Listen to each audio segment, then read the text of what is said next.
Shalom, sebelum kita memulai renungan pada hari ini, mari kita berdoa terlebih dahulu. Tuhan Yesus adalah Bapa yang baik, terima kasih Engkau sudah menyertai kami hingga pagi hari ini Tuhan. Dan sebentar lagi kami akan melakukan renungan dan merenungkan isi dari firman-Mu ini Tuhan. Semoga Engkau beri kelancaran untuk renungan kami pada hari ini Tuhan. Dan terima kasih Engkau sudah menyertai kami pada pagi hari ini dan masih memberi kesempatan kami untuk menghirup nafas kehidupan Tuhan. Dan kami mau memulai renungan ini dalam nama Tuhan Yesus. Haleluya. Amin.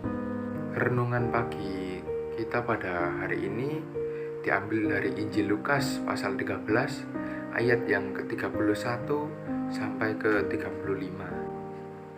Yesus harus mati di Yerusalem, keluhan terhadap Yerusalem. Pada waktu itu datanglah beberapa orang Farisi dan berkata kepada Yesus, "Pergilah, tinggalkanlah tempat ini, karena Herodes hendak membunuh engkau." Jawab Yesus kepada mereka, "Pergilah dan katakanlah kepada si serigala itu, Aku mengusir setan dan menyembuhkan orang pada hari ini dan besok, dan pada hari yang ketiga aku akan selesai. Tetapi ini dan besok dan lusa aku harus meneruskan perjalananku, sebab tidaklah semestinya seorang nabi dibunuh kalau tidak di Yerusalem.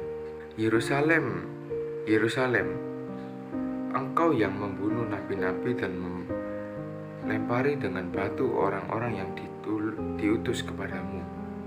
Berkali-kali aku rindu mengumpulkan anak-anakmu, sama seperti induk ayam yang mengumpulkan anak-anaknya di bawah sayapnya, tetapi kamu tidak mau. Sesungguhnya rumahmu ini akan ditinggalkan dan menjadi sunyi. Tetapi aku berkata kepadamu, kamu tidak akan melihat aku lagi hingga pada saat kamu berkata, diberkatilah dia yang datang dalam nama Tuhan." Renungan kita pada hari ini berjudul "Tak Gentar Meski Diancam". Ada murid bertanya kepada gurunya, "Guru, apakah tindakan terbaik ketika bahaya datang?"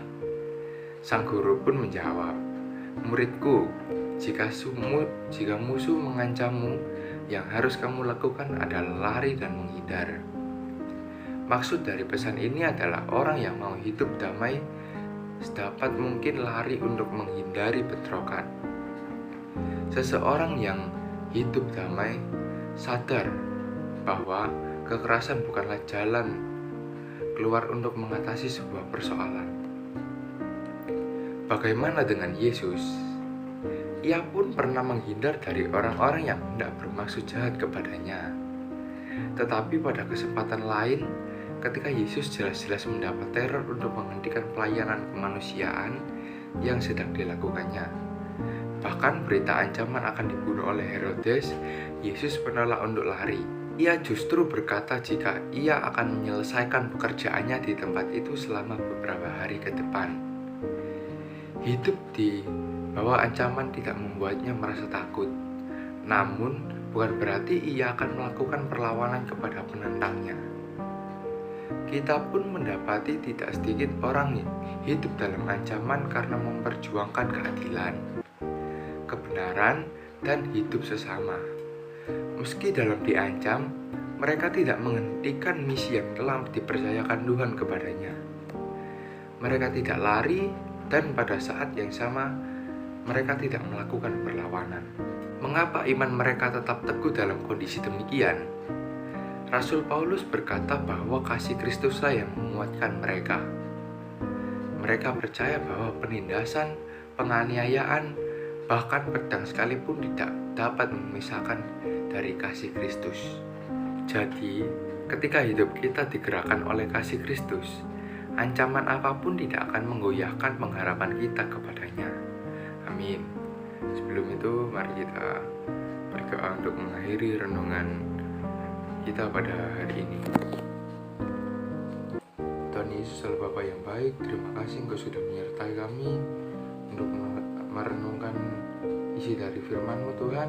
Semoga firman-Mu ini membawa berkat bagi kehidupan kami selanjutnya Tuhan.